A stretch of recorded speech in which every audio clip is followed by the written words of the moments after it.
As one walks through the holy sites and gazes at these magnificent edifices on the Ark, referred to as such to include a series of administrative buildings on Mount Carmel,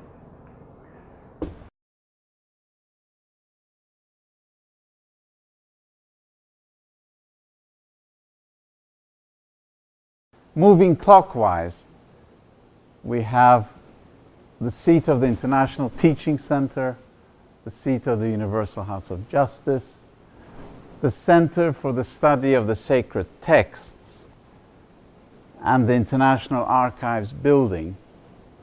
There will be a fifth building, the International Baha'i Library, which is yet to be built. The Archives building was the first of these edifices to grace the Ark.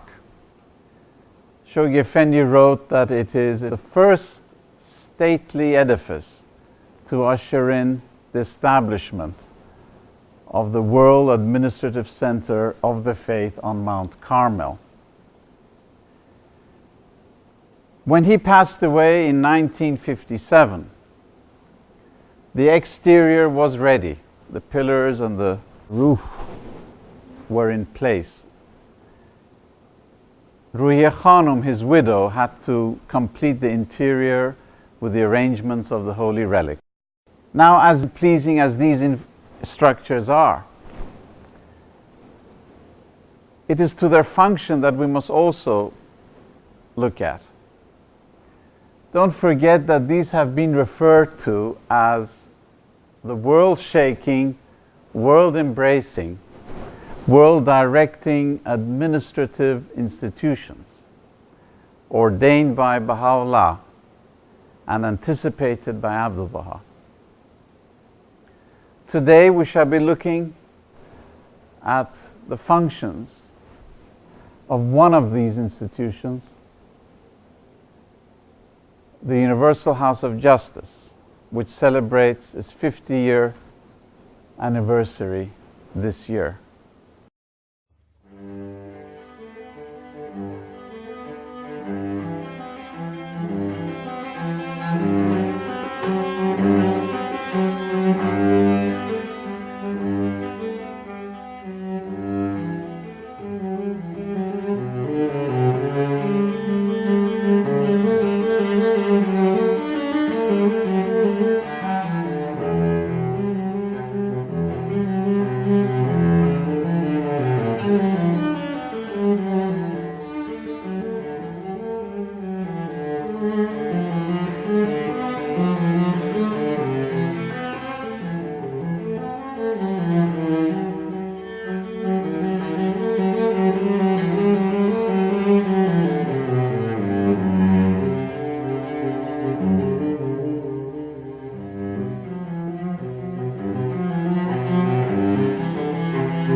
In this special celebration, Irfan Colloquium, a Baha'i Studies group based in Wilmette, and itself for 20 years now, operates in the Persian, English, and German languages, and holds 4 annual conferences over 2 countries. They were generous enough to air this modest contribution for us to catch a glimpse of the peerless and timeless institution of the Universal House of Justice, the apex of Baha'i order. But may I begin with some words from a tablet of Baha'u'llah which will help us in this study. In Lawh-e-Aqdas, the most holy tablet, more commonly referred to as the tablet to the Christians, written during his days in Akka, Baha'u'llah writes towards the end, "Blessed is he who hath remained faithful to my covenant, and whom the things of the world have not held back from attaining my court of holiness." Here we have two concepts which help us in a study of this nature.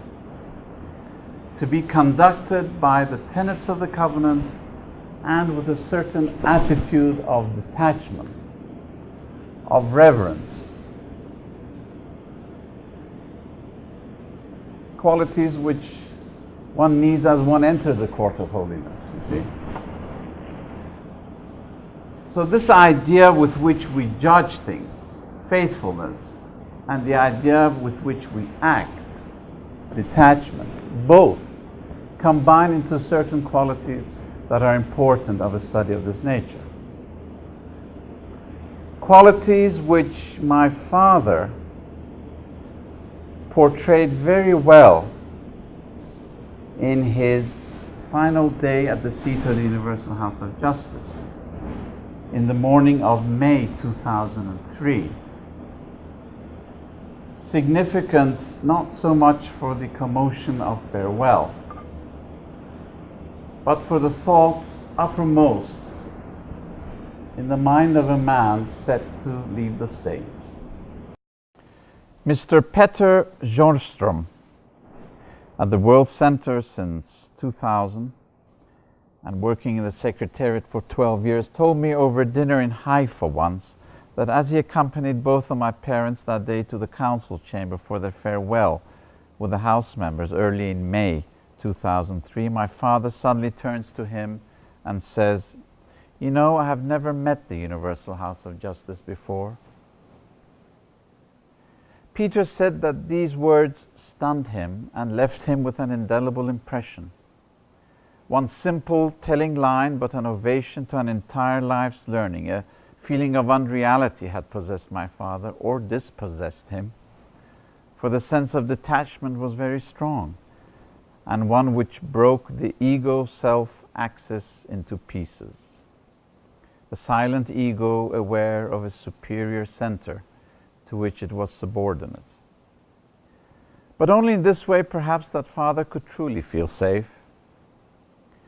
My parents then emerged from the chamber with a beautiful gift offered in recognition of the many decades of service. A silver tray engraved with the official seal of the World Center and etched with these simple words: Hushmand and Shafire Fatazan, with heartfelt gratitude and abiding love, the Universal House of Justice. Aside from the disarming simplicity of the souvenir, strangely no date is fixed on this inscription, as if to imply that life's temporal conjunctions, its corruptible continuum of beginning, middle, and end, do not matter as much as the tree, its fruit, and its essence that are left behind. This prelude teaches us a very special predisposition to a unique form of learning. When Father uttered those final words, there was no fear or confusion in his mind. These always act as barriers to understanding and response, and which often make worthless our intellectual facility. Here was proof that mind and feeling need not be disjoined. In this particular type of schooling, the clear perceptions and decisiveness of adulthood are intertwined with the innocence and awe of childhood. This is the vitality and health of the true intellectual, I believe, one that clearly senses what is alien or destructive, what does not comport with his or her moral vision, but matched with the humility needed for self-awareness. And this is never possible if the ceremony of innocence is drowned. We may never be good teachers, my parents seem to say, but we can always be diligent students, not just pupils who have grown older or taller, but active learners who have renounced the qualification of educator to inherit the mantle of discipleship, but only after its fair share of testing and questioning. Both teachers and learners go to sleep at their post as soon as there's no enemy in the field. In the dynamic and perpetual act of discovery and rediscovery of the new, and preservation of the old, our inquiry is actually yielding, teaching useful knowledge, search, research, and other massive constituents of intellect. But all of these activities have at its center the enterprise of learning, and not a teacher's training college. Such reading into the grammar of conduct of one man and his devotion to truth is clearly not to downplay the faculty of reasoning, nor are we condemning the academic approach as inadequate. Much less are we hinting at the other extreme, that personal belief alone is a balance by which all verities are assayed, or alerting the reader to the ironic danger of merging objectivity with what is obviously a study of our own community. What is being proposed here is that no reasonable person can advance the claims of intellect without either acknowledging its perils or having an imperfect grasp of intellect's discipline. The historic election of the First Universal House of Justice commemorates what Abdu'l-Baha has referred to as the day the faithful rejoice, referring to Daniel's prophecy, coinciding with a span of time that includes 1963, the year that the House was elected. The book of Daniel is the only apocalyptic book of the Old Testament, nearly half of which was composed in Aramaic. Chapter 12, verse 12 reads, "Blessed is the man who has patience and perseveres until the 1,335 days. Go, take your rest. You shall rise for your reward at the end of days." There would be many a telling story of what was going through the minds of those 288 delegates who had gathered that Sunday morning, April 21st, 1963, in the house of the Master in Haifa, to cast their ballots, together with the other 216 absentee ballots, to elect the new body.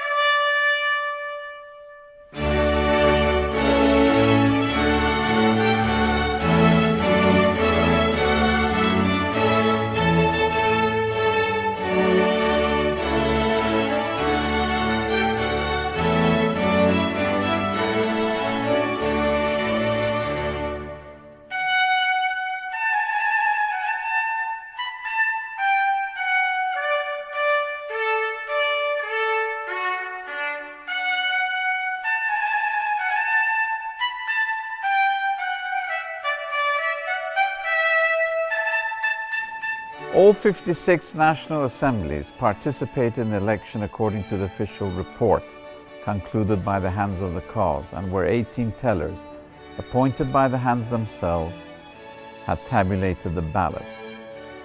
These tellers are also members of the NSA.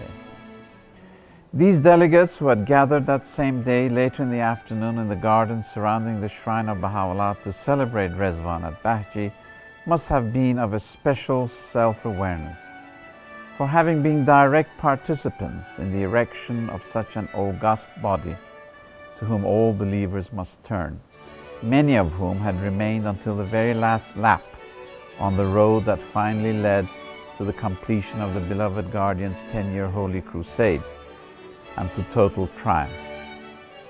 A magical period, to be sure, and a spur to heroes and heroines, lovers of uncorrupted hearts, men and women of action, who took to the helm in the greatest of storms.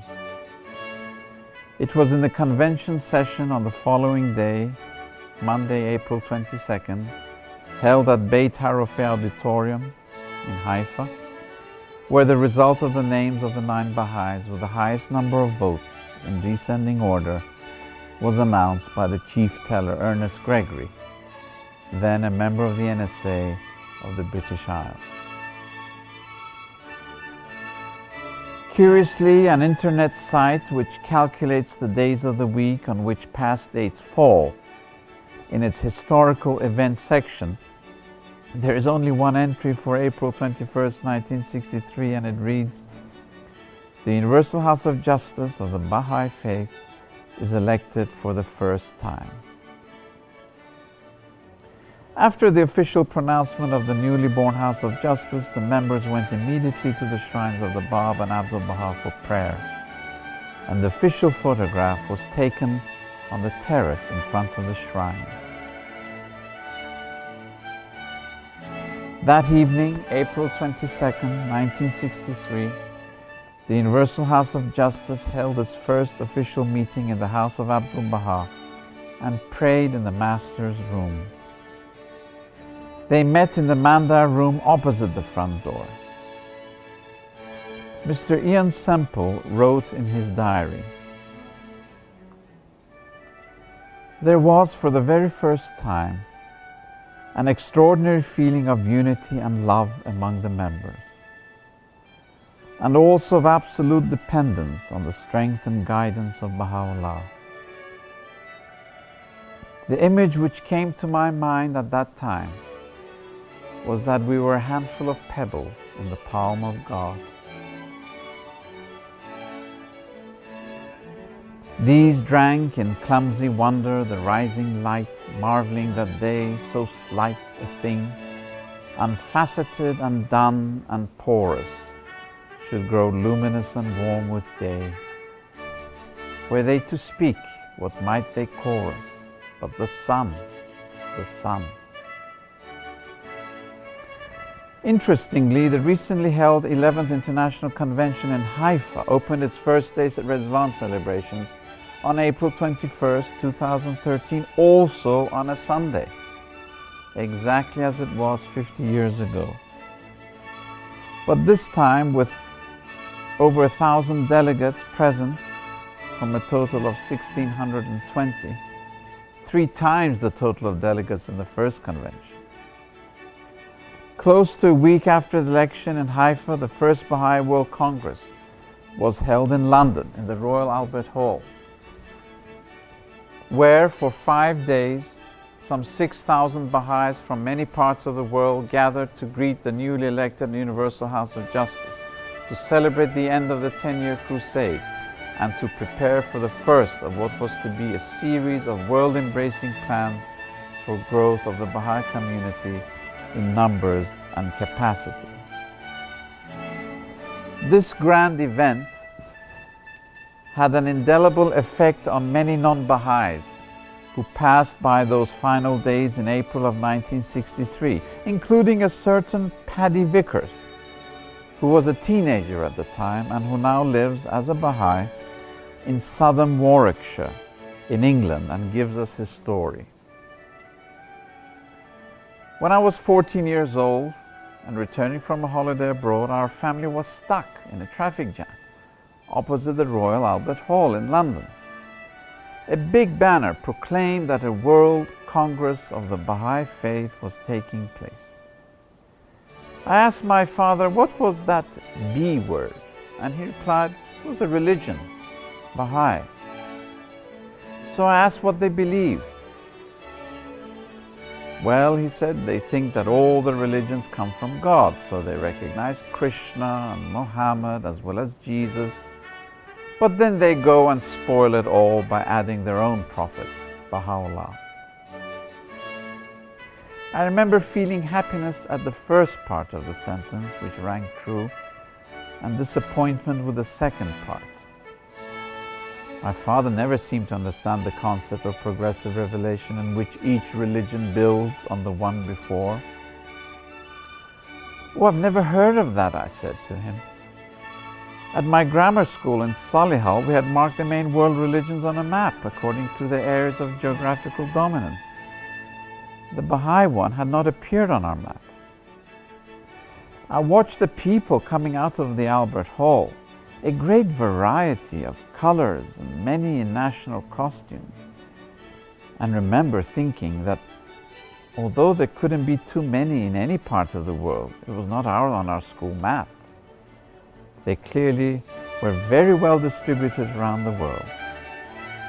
And then I never heard the word Baha'i again for 6 years.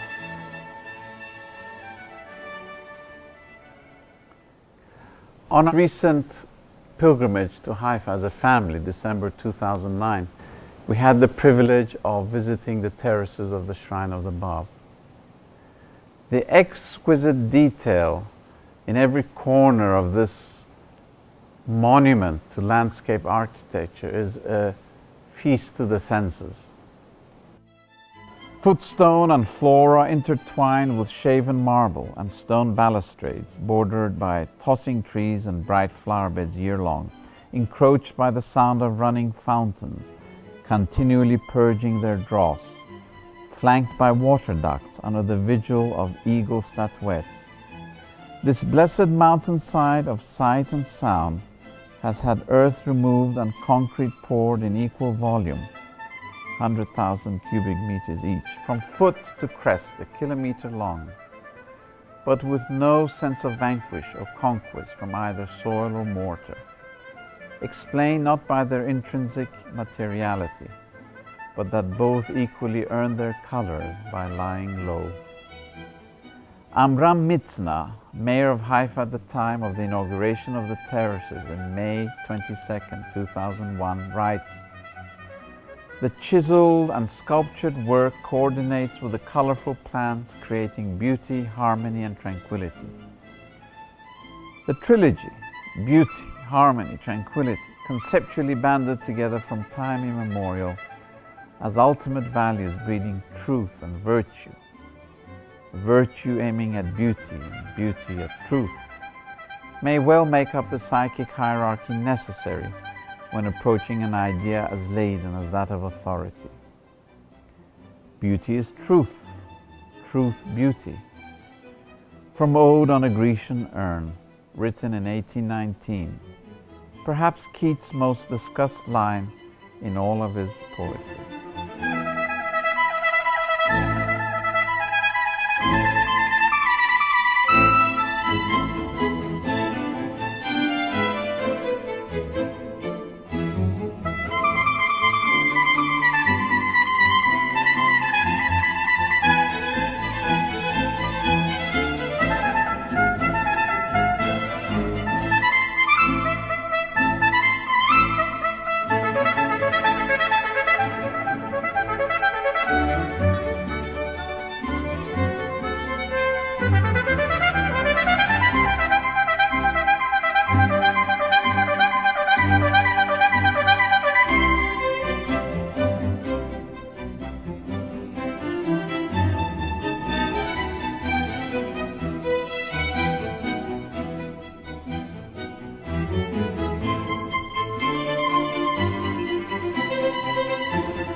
Men have always given priority to social or political hierarchies and have articulated these as building blocks in the historical definitions of authority.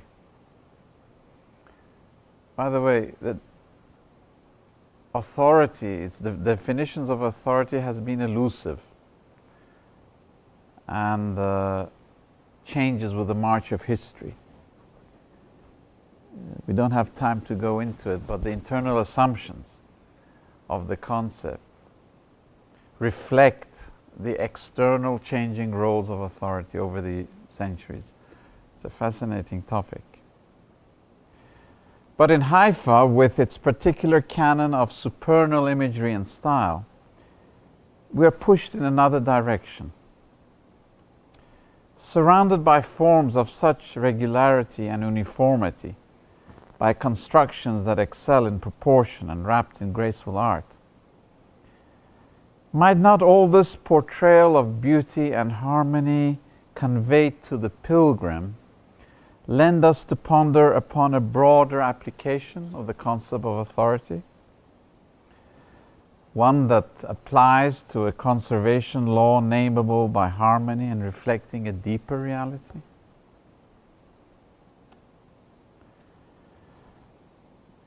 An authority which is able to tear away all the impediments standing in the way of discovering what is true and permanent in human beings. The liberating context of political community, of an authority to emancipate the individual from the torments and stress of the faction-ridden, rootless, anomic society, and to provide him the haven and moral fortress to survive, has always been influential in political thought, and can be found in works as early as Plato's Republic, some 400 years before the Christian era. But the broader spiritual idea of individual emancipation, in the sense that true existence is not in material, is not in the material, but in the disembodied, beyond the here and now, can be found much earlier in the logical outgrowths of larger metaphysical systems, such as the Indian religion, traced to 1500 BC. But what I'm trying to say, and relating it to the terraces, is that symmetry, which is presented in physical perfection, is not just a mere assessment of beauty and harmony. It's about the discovery of hidden truths. Comprehending the universe means understanding the symmetries.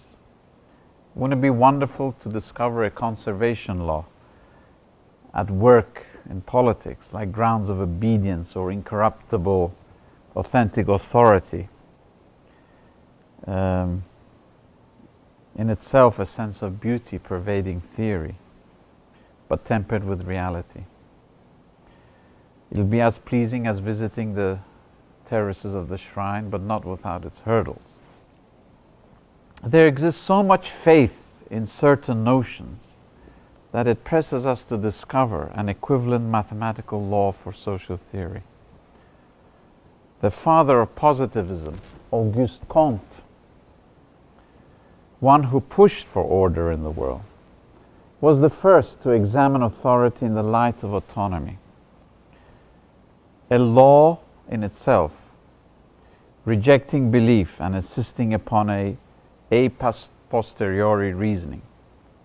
Comte's positivism, insisting upon observation and experience, offered a potentially hostile environment for ideas of authority by declaring that the crucial issue for society is precisely the relationship and separation between the spiritual and temporal authority, defining the former as the intellectual elite with moral superiority and power, and the latter, temporal authorities, as the political governors controlling social action.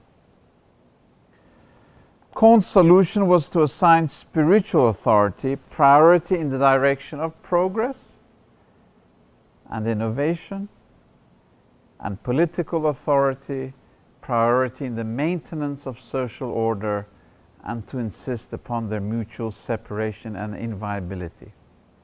To Baha'is, of course, such a separation is anathema, given the operation of Baha'i principles of governance. To dissociate the administrative principles of the cause from the purely spiritual and humanitarian teachings would be tantamount to a mutilation of the body of the cause, a separation that can only result in the disintegration of its component parts and the extinction of the faith itself. These scientific attempts, notable among them and following Kant, have been the works of Durkheim and Weber, themselves contemporaries, have failed basically because the idea that politics can be shaped by rational understanding alone proved to be wrong. The unfolding of reason, the cultural passage from superstition to rational comprehension, is not trusting enough as a weapon to reject political claims based on sacred authority. Hegel conceived the notion that universal history is the realization of the idea of reason. You see, we're coming back to the emphasis on reason again. But he acknowledges that this does not work out in a reasonable way. In his doctrine of the cunning of reason, he acknowledges that history fulfills its ulterior rational designs in an indirect and sly manner, his words. It does so by calling into play the irrational element in human nature, the passions which he sees as the individual's person's self-regarding, self-seeking emotions. He writes, two elements, therefore, enter into our investigation. First, the idea, the capital I. Secondly, the complex of human passions. The one the warp, the other the woof of the vast tapestry of world history. Of course, the creator of Moby Dick, in a less orotund style, says the same thing. "'Tis dream to think that reason can govern the reasoning creature man." In this tension of appetite and passions and reason, unfortunately, with the passage of time, emotions embodied in individuality has gained the upper hand. And this has created hostility to government, to autocracy, to cultural distaste for conservatism and for tradition in general. And we find this development of individuality a rather annoying permanent feature. Individualism has been adopted as the ultimate religion. And this has fed disobedience, which is the ugly face of individualism. A disobedience which has been rewarded with impunity. Authority, as a consequence, must always be stronger and seen to be stronger. Disobedience has become more and more legitimate as impunity has become more and more frequent.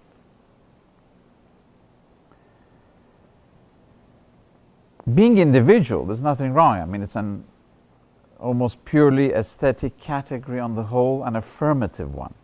Being an individualist is plainly a moral category and veering strongly towards a negative one. To be individualist then goes beyond being individual and makes a vice out of necessity, as well as clashing with the interests of others, denying effective commitment with others, and so on. And this is spelling disaster. It eats into the fabric of society, and especially dangerous when the lawmakers themselves are personifications of unlawful behavior. For example, in earlier days, personal misconduct and administrative improbity was severely punished. Even before due process, members of parliament, public servants were ostracized. They went away in shame. Some took their lives even before being incriminated. Now, a mockery is made of the whole process. Even the commission of inquiry is questioned. The position of the accuser is being questioned, not the accused. This is the danger, you see. Legislation has superseded law, and it should be the other way around.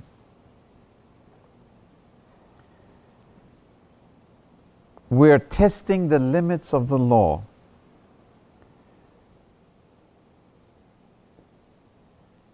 And legislation has preceded it, whereas law should dominate legislation.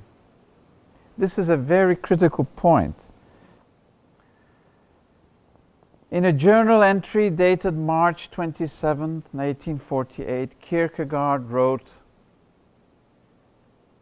"I sit in a quiet room.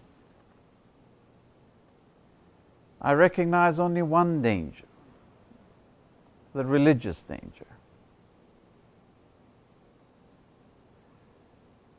By this he meant the danger that comes from failing to live within the strict and absolute authority of Christ and seeking refuge instead in the spurious manifestations of security which fill modern society."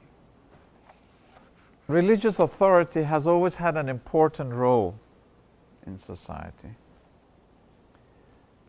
because it accustomed rulers that they were not the ultimate source of the law.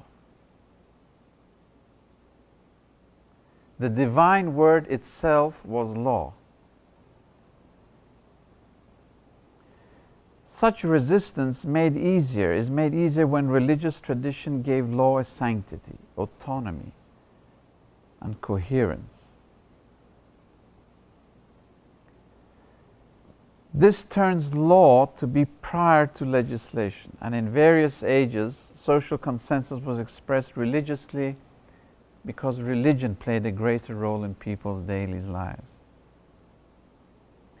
Especially critical when the attitude is taken to connect politics, the activity behind social consensus, to the human good.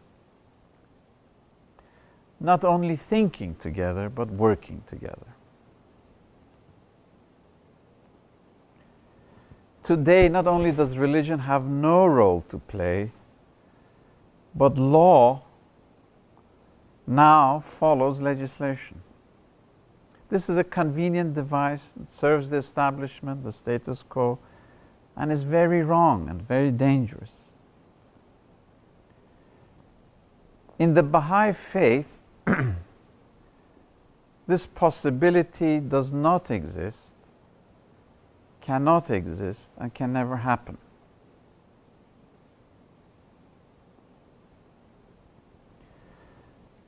What the House of Justice legislates does not, cannot become part of revealed truth.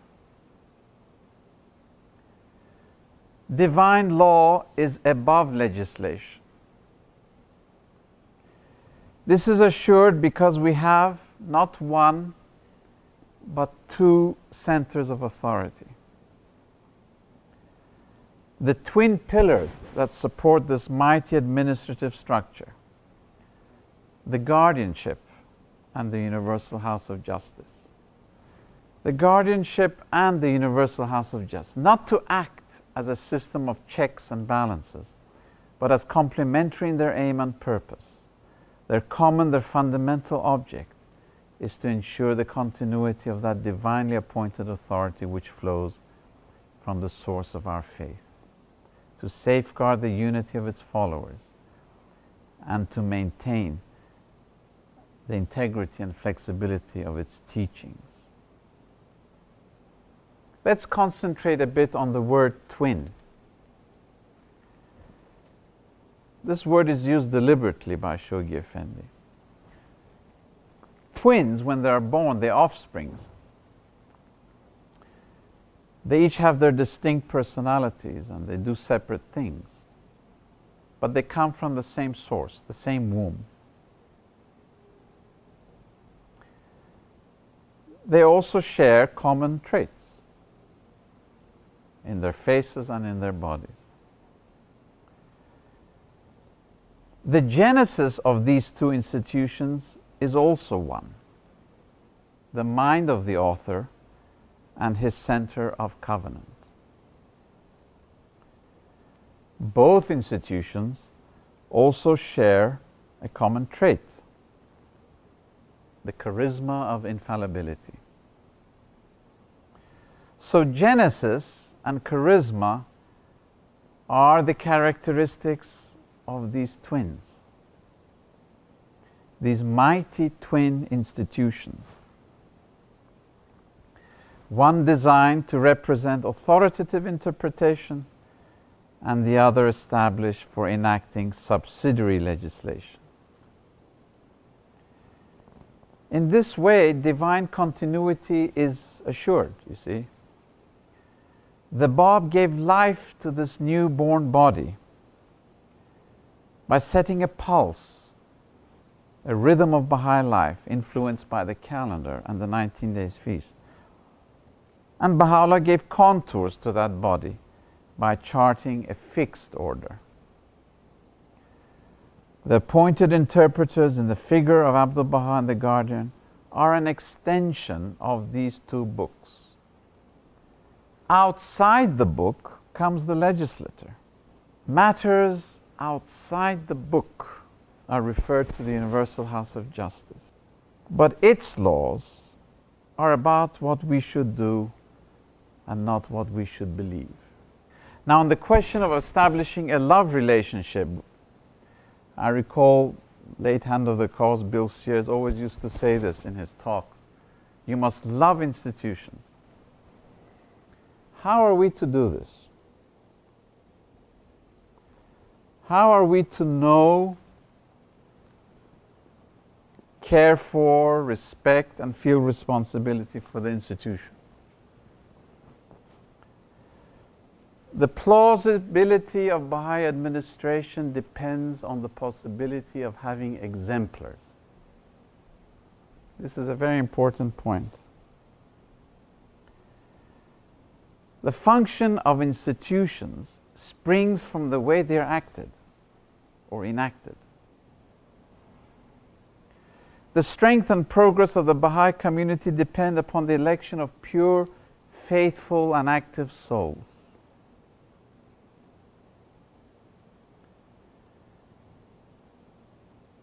Loyalty and talent are also important in explaining institutional coherence. Focusing on the lives of exemplars, therefore, is entirely relevant. Although the Baha'i community is educated that today we have no leaders in the sense of individual authority. The leader principle cedes to the collegial principle in Baha'i administration. It has been individuals, men and women, who have made our Baha'i world, its community, its embryonic civilization, its institutions, not out of whole cloth or malleable material, but out of the external, corporeal world of human effort, of physical, psychical constitution, of the story of human activity, of what Baha'is did and thought and suffered in those 50 years since the birth of the Universal House of Justice, and who continue to exert influence. We love institutions for its members.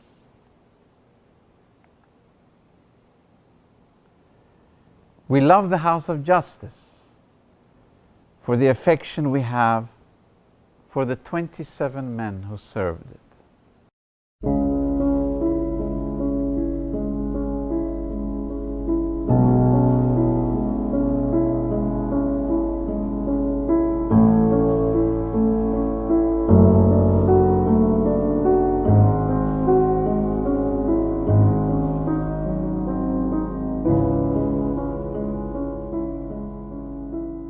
The most striking impression one has of the members of the House of Justice, the one that remains, is how human imperfection is preserved and displayed on a very public throne.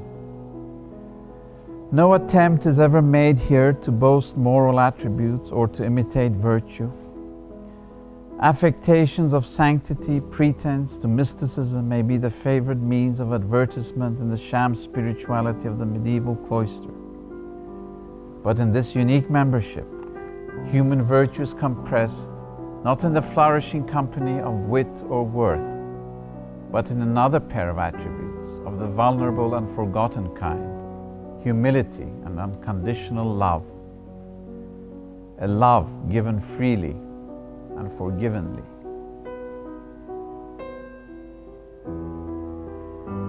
It is flaws, not hypocrisy, that triumph, and rather than cast a shade on the faith they profess, such shortcomings are the particular terms of endearment of these men of the House of Justice.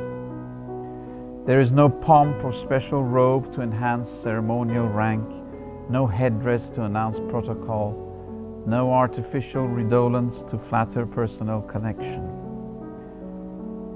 No kissing of hands, no booming sermon behind the pulpit, no ornamental embroidery to drape ecclesiastical superintendency, no braying of canticles by rote. In their presence, the air of mutual satisfaction is non-existent. No false estimates of character to betray ambition, no vestige of supremacy. The legitimacy of these members does not depend on their title of utility, but on a position advocated by God, resting on the permanent assurance of Baha'u'llah in his tablets, that God will verily inspire them with whatsoever He willeth. Such an agreeable mandate, such a working climate of assurance and serenity never predisposes these, the recipients of the divine guidance, to intemperate enjoyment of tranquility, much less overconfidence in a certain future. A future, alas, which they themselves acknowledge once as shrouded in mystery. Of these men, these sons, we may say, swimming in the same stream as heaven above and earth below, neither pragmatism nor the voice of oracles guide them, but the authority of divine law and articles of faith. They are not public teachers of rhetoric, but private pupils of devotion, pursuing truth and practicing virtue. Not invulnerable heroes, but reluctant notables, mindful of the innocence of human error. Reared in an edifice where God's purpose, wisdom, universal truth, mysteries and realities of the kingdom shall gradually be revealed and made manifest. Here exists a fascinating daily array of contrasts, where the imperial routinely mingles with the democratic, peremptory rule resting perfectly on the shoulders of surrendering souls, formality regularly revising itself with informality, and where impersonal authority is indissoluble from personal affection. A father's sobriety matched by a mother's compassion, stateliness framed in lowliness. They do the job of poets by touching the point of intersection of the timeless with time, but also the job of workmen, sweeping dead thoughts like withered leaves to quicken a new birth. No engines or trades or fields, however, in which to find and test their meaning in their work. Recognize as much for the heroic and legendary as for the small and contemporary. We see men, brethren, exercising cardinal duties in a supreme institution, supplied with majesty and holiness, but themselves stripped of any personal honor, hierarchy, or sanctity. Each forgets himself and recalls himself. A member of the House of Justice is neither number nor order, neither first nor last, neither greatness nor smallness, neither equality nor inequality, neither similarity nor dissimilarity. 9 men as 9 brothers who deeply love one another, A band of officers cemented by the immediate intense feeling of joy and unity that bind them together, engaged to foster that which is conducive to the enlightenment and illumination of the souls of the men and the advancement of the betterment of the world. We are harbored from their text studying, their hard tasking, the weariness of anxiety, the monotony of epistolary correspondence, the drudgery of sundry operational decision-making. But we're allowed to see in the functioning of this great institution of the planet a metaphor of dignity in prose. It would not be wrong to say that these men lay their heads on stone and sleep waking, fixing their gaze by day and by night. Our house of justice is their home of suffering.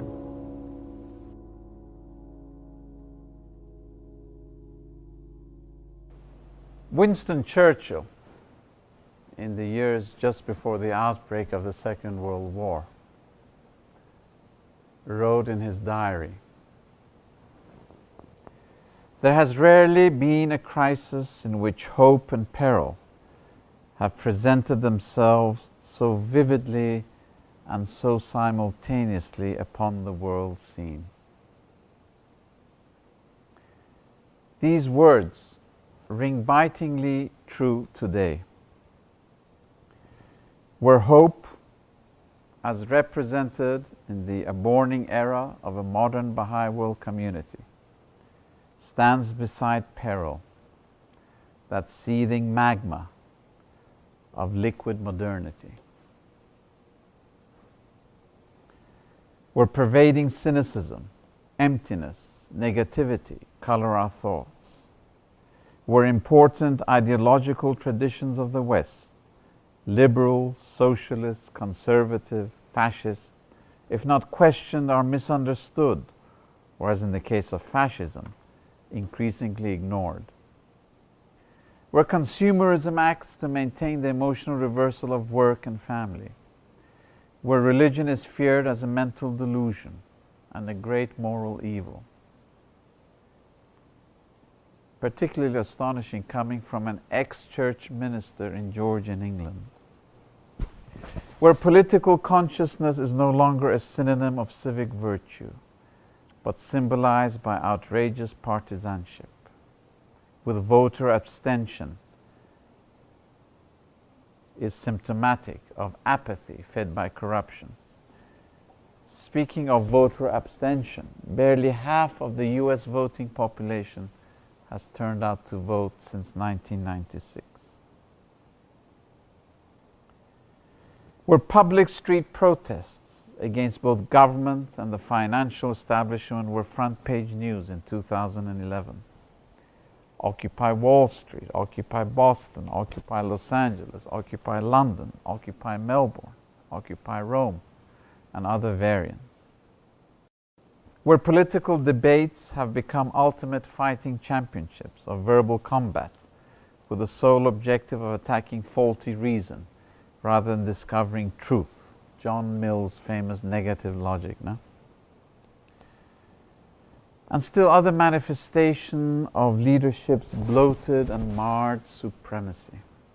A bit like the ram, fattened for slaughter, but to which the rest of the flock falsely see as leader in his role as bellwether. Everyone ignoring not just the evidence around them, but the poor ram's fate. But just as hope cannot be prognostication, nor should peril be regarded as condemnation. Given the exigency of the times, these diverse camps with their different political hues, now divided and directionless, are met with growing indifference. This is the danger of our age and contradiction. Because while in the last 150 years, political activity, democratization, and so on has been apparent everywhere, participation in public affairs has been met with indifference by a vast majority of the public. So what happens is that citizenship loses its strength.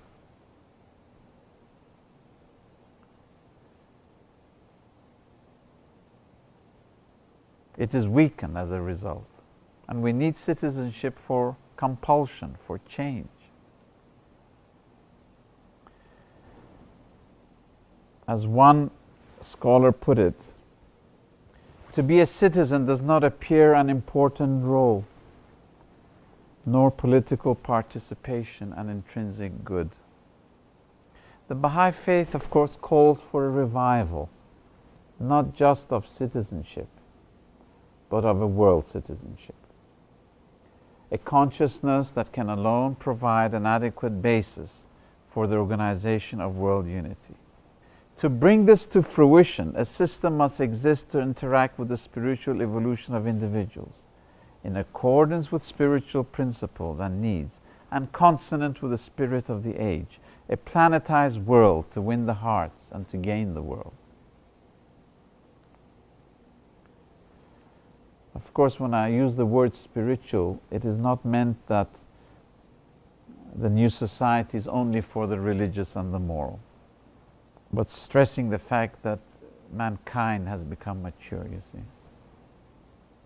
One asks, is such a charter comprehensive enough to confer all the advantages of civilization without inhibition or shrill or the leaden weight of fideism? Or are these the ideals of a mythical sage king? Kierkegaard once said that a possibility is a hint from God. One must follow it. This possibility is presented by Baha'u'llah's world order, in support of which the Bab, the prophet herald, was uncompromising. Well is it with him who fixeth his gaze on the order of Baha'u'llah, and rendereth thanks unto his Lord.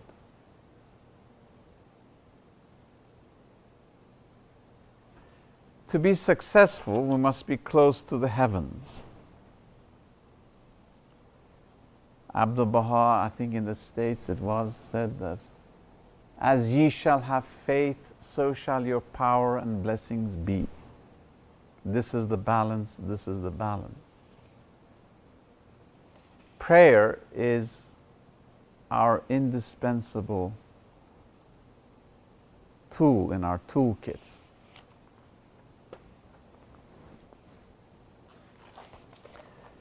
We send this prayer in the way of all the builders of the order of Baha'u'llah, be they teachers, pioneers, administrators, institute coordinators, legislators, in peace or in prison.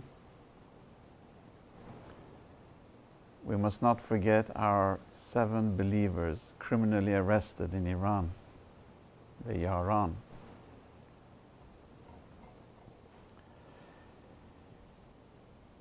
We send this prayer that God permit, at the very least, that the near future be allowed to redress the balance of our present incomprehension and imperfection, and to absolve us in our earnest quest in pushing frontiers of learning.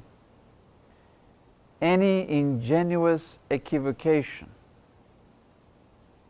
at this early stage between our moral Baha'i aspirations and its practical consequences.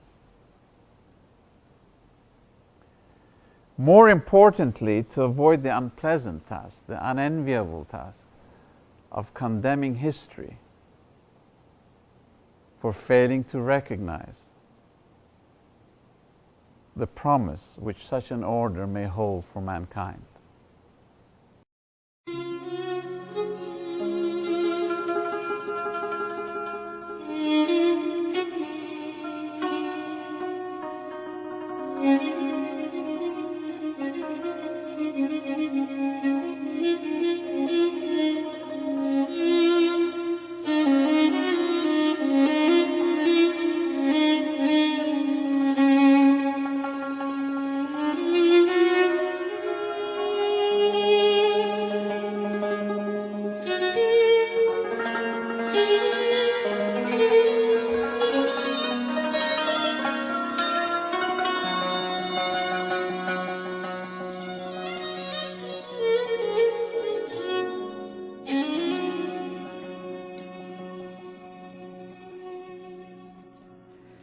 هو لبها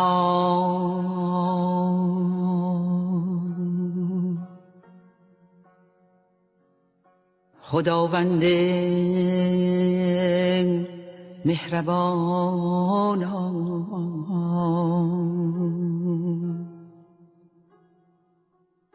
کریما رحیما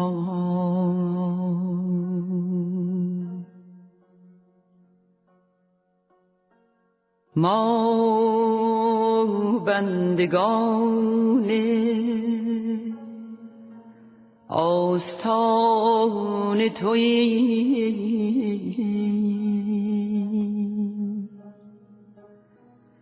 و جمیع در ظل وحدانیت تو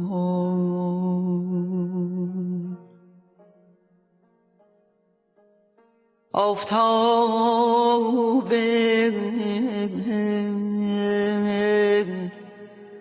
رحمتت بر کل مشرق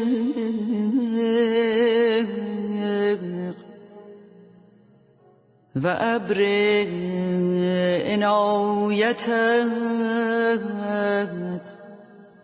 بر کل می بارد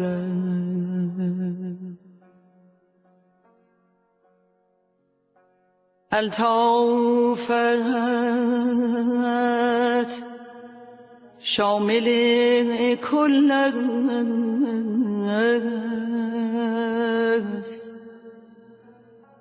و فضلت رازق کل جمیع را محافظه فرمایی و کل را به نظر مکرمت منظور داری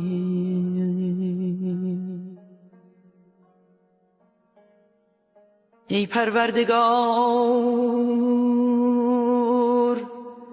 الطاف بی پایان شامل کن نور هدایت برافروز چشمها را روشن کن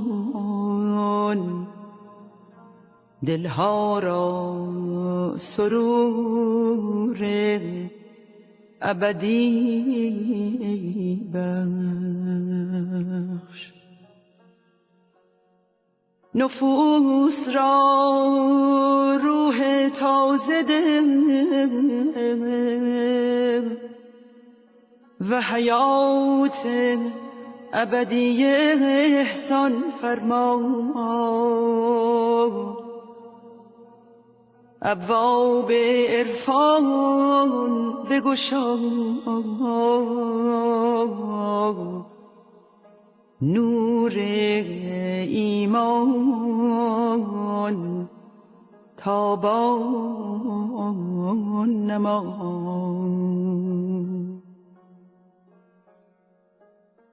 در ظل عنایتت کل را متحد کن و جمیع را متفق فرما